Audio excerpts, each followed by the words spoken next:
we go. Ladies and gentlemen, we are back. Concrete Jungle, tap in or tap out. It's 10:00 p.m., the last round of questioning. Right. Lee Turner, man, I'm telling you, this was a knockout, drag-out fight. Our fans were like, okay, let's see if the trainer can dodge the questions or being tapped out. Let's see, or the host can make the trainer tap out. And I almost came close. I almost came close to Lee Turner tapping out. But the referee had to pull me back and say, hey, he's an older gentleman and you can't finish him off just yet. Okay? So I had him at the ropes. I used a couple of illegal moves, a thumb to the eye, a kick to the groin, but it didn't work. Okay? Those old dirty tricks when you're a heel doesn't work. Lee Turner stayed pure. Lee Turner he stuck to his guns. Lee Turner never tapped out, but he will tap out. I guarantee you, ladies and gentlemen, if you're watching this podcast, I will make Lee Turner tap out. See you, man. Why? He gonna tap out. And I want the camera to zoom in when I'm saying this. He will tap out like Fred Astaire. Oh, yes, another banger. Okay. You like singing in the rain type of thing, or Man, that I will make it tap out like Gene Kelly singing in the rain, man, but minus the umbrella. Okay. That's a pun, man. That's an old school pun, man. all right. Okay, so we were talking about athletes and how coaches are soft. That athletes, that the top guys should be training with. I almost forgot exactly where we were. But oh yeah, sometimes the mind slips me sometimes. Okay, we were talking about athletes. We were talking about Kobe Bryant trains. We were talking about clients and how the clients were disrespecting Lee Turner. We got that out of the way. We had some pretty good conversations. Okay, we were talking about the body. We're talking about the body was an elastic band, and you need to train your body, and sometimes the muscles need to relax like an elastic band to get back to its original form. We're talking about that. We're getting into Lee Turner's mind now. Okay, we're talking about Lee Turner's mind. If you can purify the mind, you can purify the body too. Okay, Lee Turner. Now, a couple of things that got to my mind when you were talking about, we were talking about a number of different things. We were talking about how athletes should be treated on and off the court. If you are a promoter, if you should be more harder on your athletes versus if you should be more softer on your top guys. This is a pretty intense conversation, but that's a big range of conversation. For me, we're gonna ask another. I'm gonna ask another question that the people want to know. Would you versus like the your training style, if you have like your mid card kind of guys, right? You have your mid card kind of guys. Would you give them more of a spotlight than your top guys? Because they carry. Because if you're a promoter, they carry your show. They carry your event. If you're a fitness promoter, or I know you're a fitness trainer, but fitness promotion is also part of the same realm, right? Yeah, I've done fitness promotion too. I did some pretty big fitness promotions. Not fitness, but fight promotions I've done. Oh, fight promotions, yes. Okay. Would you, keep, because a lot of promoters do this. They put the mid card guys down, the workers, what they call them, the wrestling business, the workers, and they let the top guys have all the shine, which I think is wrong. Right. Yeah, in the fight game, you're not supposed to. What you're supposed to do is you let the high profile fighters that are known, like the Conor McGregors, you let them kind of start it off. So they get the press in the beginning, so people get excited about the fight.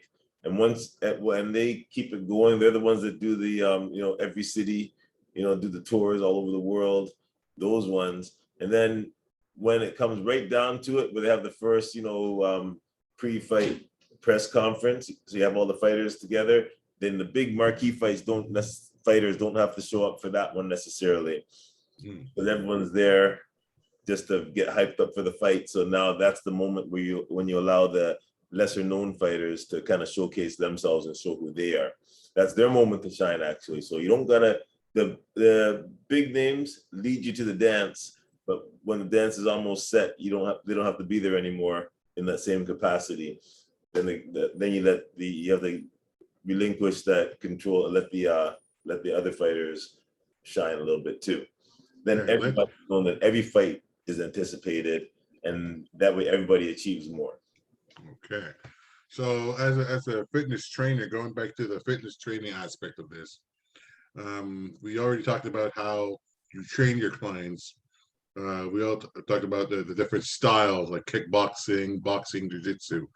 So if a person, for example, if a person of my stature, I walk into your gym and I want to learn boxing, okay, would you show me I know you showed me how to box, but would you show me the history of boxing, on how boxing first came about, how they all got started, and it relates to me, or would you just show me the boxing moves in particular? Because I think the history of the sport is more important than the training of the sport as well. What do you think about that? Well, it's hard to put information into a closed mind. You're closed-minded. You might not be, who knows? But you have to open a mind before you put information in. So through the course of the training, you're gonna come up with, well, we're both gonna come up with situations and questions where it enables me to give you the history of boxing, and it enables me to give you the history of the move that we're working on. And your mind will be open to all of this, because during the course of a training, it frames questions. Questions come up because there's things that you're gonna have difficulty with. You're gonna have to ask questions, and in the asking of the question, the history is gonna come into question. And when it does, that's my moment. These are the moments I wait for. That way I can fill you in with the information and the history and give it more meaning. And then you're gonna be more intrigued. You're gonna understand it more, and you're gonna wanna dig deeper. You wanna go deeper with it. Intrigue. They say when you teach, you're not just supposed to teach it. You're not supposed to just teach. You're supposed to inspire and then teach. Inspire, teach. Inspire, teach. So that's the flow of how it works. So almost like a wave of motion, like an ocean. Inspire, teach. It goes hand in hand. Almost. Yeah. You don't teach because then they get bored. Oh, you're just a boring teacher. Okay. Something you have to teach them and inspire them, show them the possibilities, open their mind, expand it. Right, when the mind open, then you can put a little bit more in there. So inspire and teach people in a way that they can understand, or you just understand. Because a lot of teachers, a lot of trainers teach how they were taught. Right. No, versus how you learn. You learn. Not necessarily in the way that you learn. Actually, I shouldn't say a true teacher. I take that back. But because they don't have to make it easy for you necessarily. But a teacher will teach it. A true teacher won't necessarily teach it in the way that you learn, but will teach it to you in a way that if you want to learn it, it's there for you. I think that's kind of wrong. You don't gotta push it on you, and if you're not ready to learn the information, then you shouldn't. You don't deserve it. Then you shouldn't receive it.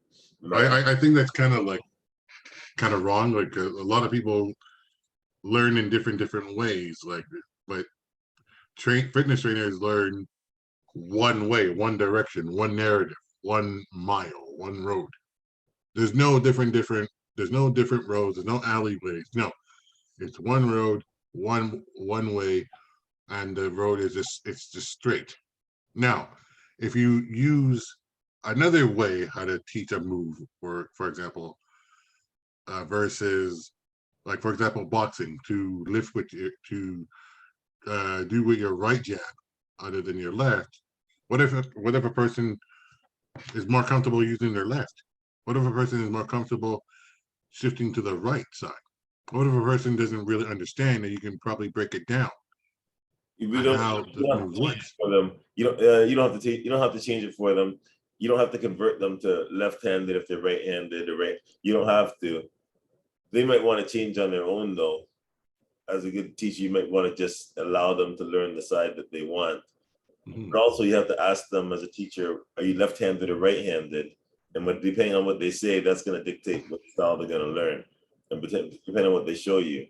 If they say, "Well, I just want to try to learn left-handed boxing," but I'm right, but I'm, learn to fight with my right side forward, but they're right-handed. So you'd have to say, listen, because you're right-handed, we're gonna teach you, conventional style, not southpaw style. Keep left foot in front, strong sides back, because that's the rules of boxing. Not the rules, but that's generally how boxing is effective. That's an effective way to box. You can switch up, but you're gonna learn a different style. Can boxing be modified? Can the boxing training be modified? Yeah, you can modify it for You sure. can modify boxing training. Yeah, but Have not you ever modified the boxing training on your fitness level? all the time for sure. Really? Oh yeah, I modify it for sure. I Okay. mean, What are the different ways that you modify boxing to fit your teaching style when you're teaching other clients? like back in the day, if you wanted to join a boxing gym, what they would do is you know, they'd ignore you. You walk into the gym and they might ignore you, especially if you're a female. Back in the day, they would just ignore you. They wouldn't talk to you and just do their thing. You know, Isn't that sexism? yeah, that kind of thing. They used to have sexism. It's like a pool halls used to have sex, that kind of thing. Just mostly man dominated area, and people thought they could go there. You know, that might happen to, yeah, they had sexism. It might happen to black people going into a white boxing gym too, that type of thing. Just they would give you a hard time. But then what happened was people started to, so say somebody walks into a boxing gym, they want to learn boxing. Back in the day, you walk into a boxing gym, they ignore you. Or the other thing that they might do is you say you want to learn boxing, so they throw you in the ring, and then somebody beat the hell out of you. And then they you leave and they want to see if you're gonna come back the next day. They want to see if you have what it takes to come back the next day. Right? That type of thing. So I don't do that with my clients, beat them up and then see if they want to come back the next day. Right? My clients don't get beat up for a long time. I don't even mean beat up. I mean they're not taking hits or anything like that for a long time. And then that's only if they want to box, where I show them. But I make sure I teach them, the defense and the offensive parts of boxing. But I don't introduce it right away. I just show them the techniques in the beginning, just like the alphabet. I just show them the letters. I don't show them the words or anything till they're ready, till they understand the letters of the alphabet. Words come next, so I do it in stages. Where back in the day, you would learn it more all at the same time. You more learn at School of Hard Knocks back in the day. Where now you learn it. Now I break it down where you can learn it in stages, and then at the higher levels, you learn it. You're seeing punches, you're blocking the punch, you're parrying the punch, you're slipping, dipping, you're getting out of the way, counterattacking, and you're doing it live fire on a person. I can't hear you. What?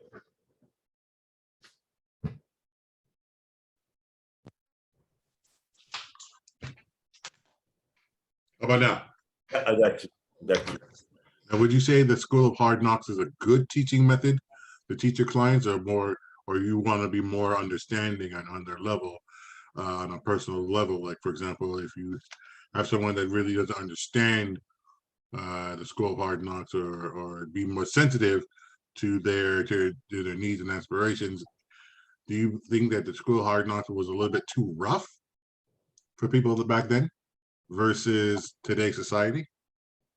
Yeah, it was needed at the time. Not necessarily, I'm not saying necessarily that was needed, but that kind of toughness, in that time frame, it made a lot of people, it created a lot of tough fighters, created a lot of tough people, tough personalities. It's a reflection of the time. The people just harder back then. Okay. You think women can handle more of a School of Hard Knocks these days versus back in the day? Well, they won't put up with it now. Nobody, yeah, most people aren't going to put up with that type of, what they might call that abuse now. Ah, okay. Yeah. Because back in the day, School of Hard Knocks would push you to the limit. Yeah, that's right. Like School of Hard Knocks would just like push you so hard that you end up hating the person who trained you, or you'll be emotionally, physically, and mentally exhausted that you don't want to go back to that, and your body would be aching. Why would you hate them for? You showed up and asked them to train you, so you might not hate them. You might just become a better person. Okay, okay. Well, I kind of see where you're going with that, man. Because if you show up the next day, if they beat the hell out of you and you show up the next day, then what does that say about you? they'll say, you know what, that person was tough enough and survived the ass kicking. Now we have respect for that person, saying, you know what, he showed up, got his ass beat, and showed up the next day. This guy must be really determined to learn how to fight. That's right. This could actually possibly be a diamond in the dirt. Exactly. Like a diamond in the rough, man. We gotta pick it up and polish it off. Mm-hmm. We might have something here. Because that's what every coach, boxing coach, that's what every coach is looking for. That diamond in the dirt. The diamond in the rough, man. Now, were you diamond in the rough like your coach was looking for? Hang on. Diamond in the dirt. What's this in the rough? Where's this? The diamond in the rough, man. That's what it is, man. The diamond. Are you correcting me? No, I'm just seeing where you're coming from with this rough. Where's the rough? Okay, so the rough was okay.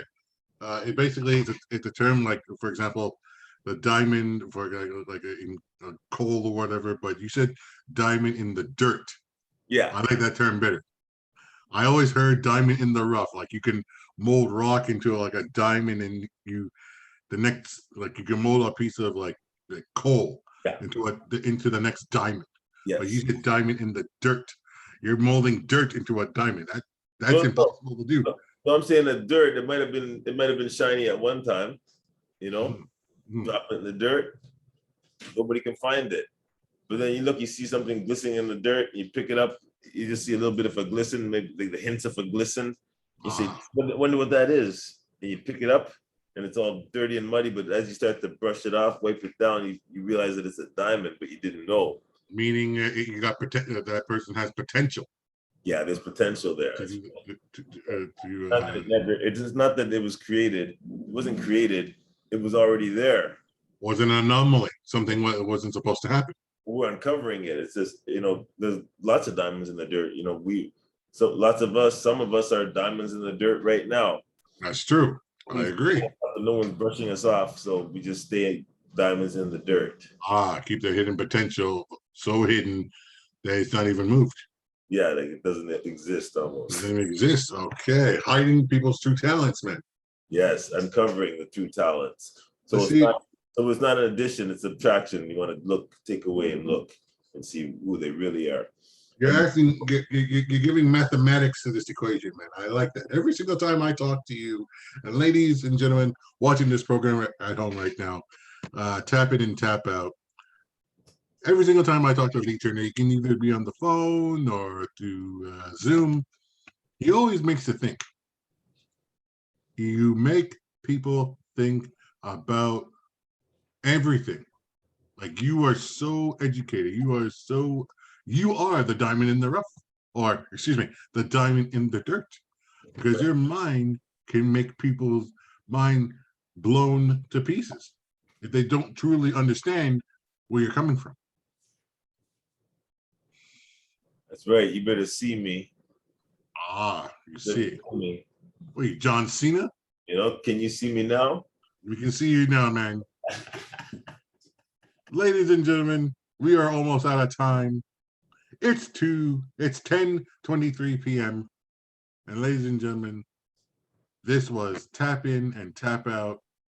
I'm Joel Williams, aka Big Daddy J, with the man, the myth, the living legend, Lee Turner. Lee Turner, I'm gonna ask you one question, buddy. Where can they reach you? And if they want fitness training, fitness advice, spiritual guidance, where can they reach you? Shout that out. ConcreteJungleFitness.ca. Yeah. Concretejungle.ca that you can also Fitness. Hold on. ConcreteJungleFitness.ca. Concretejunglefitness.ca. Can you also get merch? You can get merch. You get shirts like this. Look at this. T-shirt, V-neck, nice soft material, pre-shrunk. Oh, so it won't shrink it if you put it in the dryer. That's right. That's right. It'll hold its integrity, just like fitness. Okay. Ladies and gentlemen, we're out of time. It's getting late. I know I have to go to sleep. It's been great talking to you, brother. It's been awesome. And this time, I think I almost had you in a tap out submission hold. You can't deny that. I had you in the tap out submission. I had you in the armbar. Well, brother, I don't know what to say about that. I don't know what to tell you. I don't know. Good enough, Lee. That's not happening. You better bring your 8 belt in, and you better put the belt on the line, okay? And let's just keep it 100, man. You know, if you got video footage, you got video evidence, you better put that out. Otherwise, put that belt on the line, and the time for talk is over. It's so improved now. I got the belt. That's my belt. Oh, I almost got you in the ropes, man. The referee had to pull me off you, man. It was ridiculous. It was a bloodbath almost. Like I had you in a submission hold. You were ducking and dodging the questions or whatever. You were like an Olympic swimmer. Okay? I have one question for you, Joel. Talk to me. They say to be the champion, you have to beat the champion. So my question to you is, what champion did you beat for that belt? Oh, that's what I want to know. Are you calling me out? Are you saying who did I beat? Well, that person is no longer with us. That is what the answer is. Okay, because number one, I am the champion, and I almost made you tap out, but we'll see. Ladies and gentlemen, if you have any questions for us or the chairman of the board of Concrete Jungle, tune in next week.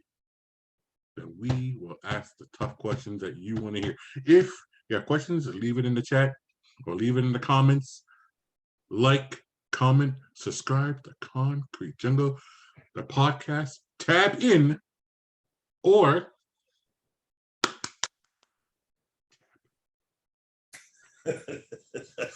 we're out of here. We're done. Thank you, my brother. Blessings and love. Till next time. All right. All right.